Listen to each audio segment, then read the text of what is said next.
The Dallas Cowboys just changed everything, so we're going to be going through that and 3 other stories in today's video. So make sure to like this video, and if you want more Dallas Cowboys news content like this, make sure to subscribe to the channel by hitting that red button down below. The first story is Cowboys shocked the NFL by opting for no trades at 2023 NFL deadline. The NFL trade deadline has come and gone, and true to their word, the Dallas Cowboys have opted to not make any additional transactions that would involve acquiring a player in return for compensation. The team owns a 5-2 record on the heels of a 43-20 humiliation of the Los Angeles Rams as they prepare to visit the Philadelphia Eagles for their second major test of the season. And they've moved to 3 games above 500 despite the loss of players like Trevon Diggs, Leighton Vander Esch, and C.J. Goodwin to injured reserve. That is thanks in large part to the continued dominance of Darren Bland and the emergence of Marquise Bell alongside Damone Clark, as some examples. With offensive line depth having also come to the rescue on more than one occasion, the youth movement is alive and well in Dallas. "I'm about the development of the men in the building," said head coach Mike McCarthy when asked about the possibility of the Cowboys making a deal before the deadline. "I just strongly believe in that. I'm not sitting here with my fingers crossed hoping that we trade for somebody. That's my personal feeling. I believe in the men we have." On Tuesday, just hours before the witching hour, owner and general manager Jerry Jones tripled down on comments he'd made over the course of the previous several days, in that the Cowboys were going to stand pat with their current roster. When posed the question of how the Cowboys can take the next step over the remainder of the year if not by trade, Jones pointed at the X's and O's. "It's execution," he told 105.3 FM The Fan. "The reason you aren't on someone's level 1 week but get on their level 1 week or 3 weeks later is because you have gelled. You have evolved." A part of the evolution of the Cowboys this season actually began in the offseason when they gave away 5th-round picks to acquire wide receiver Brandon Cooks and cornerback Stephon Gilmore, who have both become impact players in Dallas as Cooks' footprint recently took hold over the last 2 contests. 1 year ago, only days ahead of the deadline, they traded for Jonathan Hankins, who instantly upgraded the run defense and went on to sign a deal this past spring to stick around in Dan Quinn's system.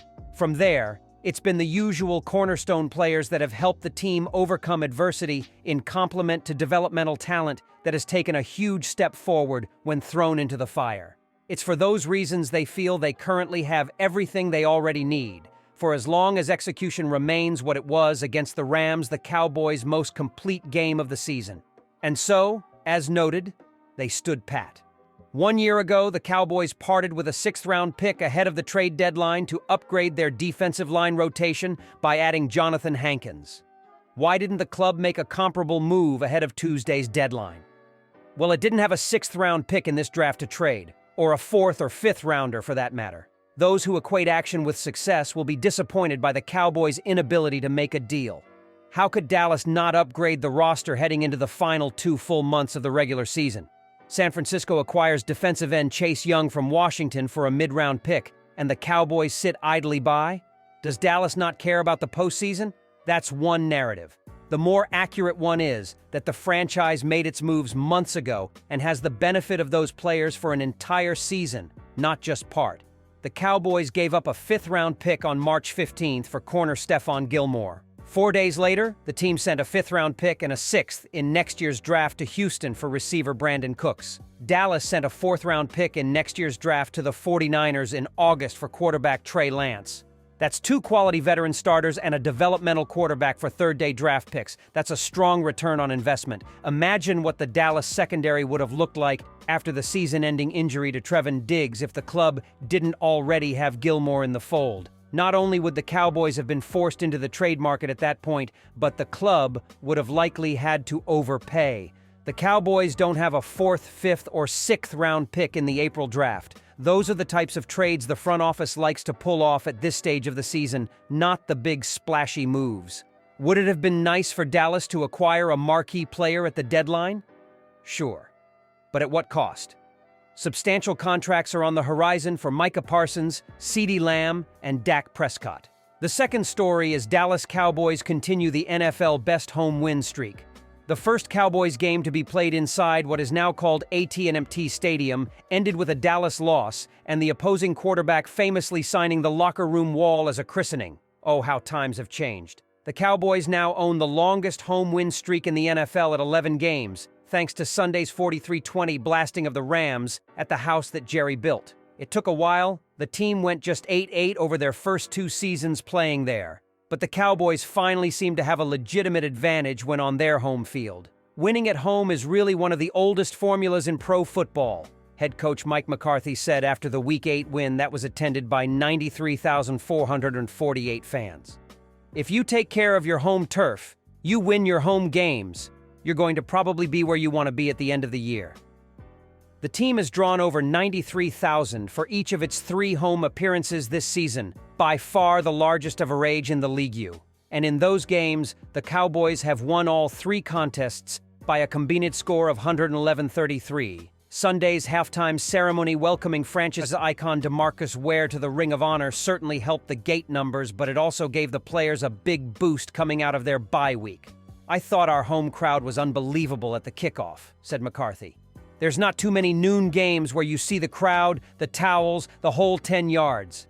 As impressive as the Cowboys' current league best streak is, they're still a long way from the all-time record. The Dolphins won 27 straight home games in the early to mid-1970s, a stretch that also encompassed their perfect 1972 season. More recently, Green Bay had a 15-game win streak at Lambeau Field snapped just last year. The team's string of 11 consecutive home victories ties the franchise record, duplicating a feat the Cowboys accomplished from 1991 to 1992. This Cowboys squad's last loss in front of a home crowd came in the 2022 season opener versus Tampa Bay. The Cowboys will now look to keep their streak going in Week 10 when the Giants come to town November 12th.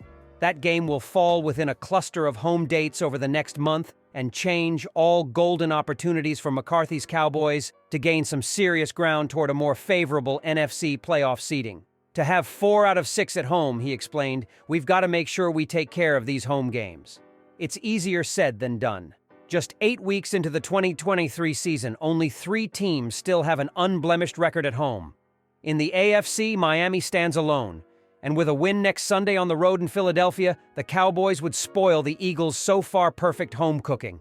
The Philly faithful will no doubt turn out in droves to see their team face the hated Cowboys. Though Dallas has an 11-9 all-time edge at Lincoln Financial Field, that's quite a stat, considering the Cowboys couldn't even win in their own building in September 2009, when 105-121 squeezed in for the venue's football grand opening. Since then, they've racked up 72 home wins, including payoffs, in the building.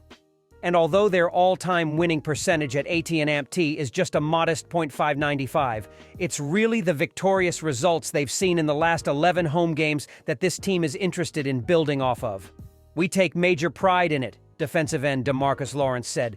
"If you can control home field, you're guaranteeing yourself a spot in the playoffs. So we just want to make sure anybody that comes in here already knows our mission. We're going to protect our house. You line up, you get expletive up." The third story is Jerry Jones has honest admission about upcoming Eagles matchup. After suffering a 42-10 beatdown at the hands of the San Francisco 49ers in Week 5, the Dallas Cowboys have recovered, defeating the Los Angeles Chargers the following week and then blowing out the Los Angeles Rams on Sunday by 23 points.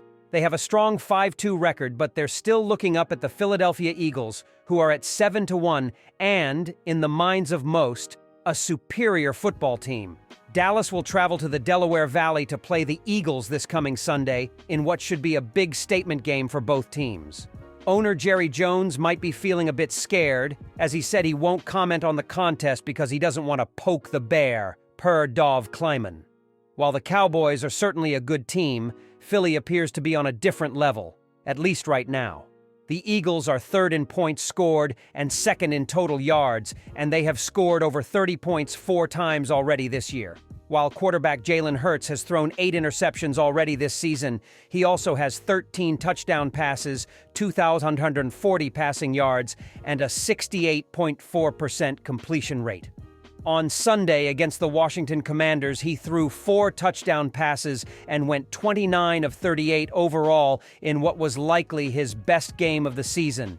If there is a bald spot in the Eagles' feathers, it's their pass defense, which ranks toward the bottom of the NFL, and if Prescott is on his game, he could expose it with the help of star wide receiver CeeDee Lamb. Late in the first quarter of Sunday's 43-20 victory over the Los Angeles Rams inside AT&T Stadium, Dallas Cowboys cornerback Darren Bland took his stance and waited for Rams receiver Cooper Kupp to fire off the line of scrimmage. Kupp ran forward, then broke left. Bland dodged teammate Jordan Lewis, who was covering Rams receiver Tutu Atwell, and vaulted towards Kupp.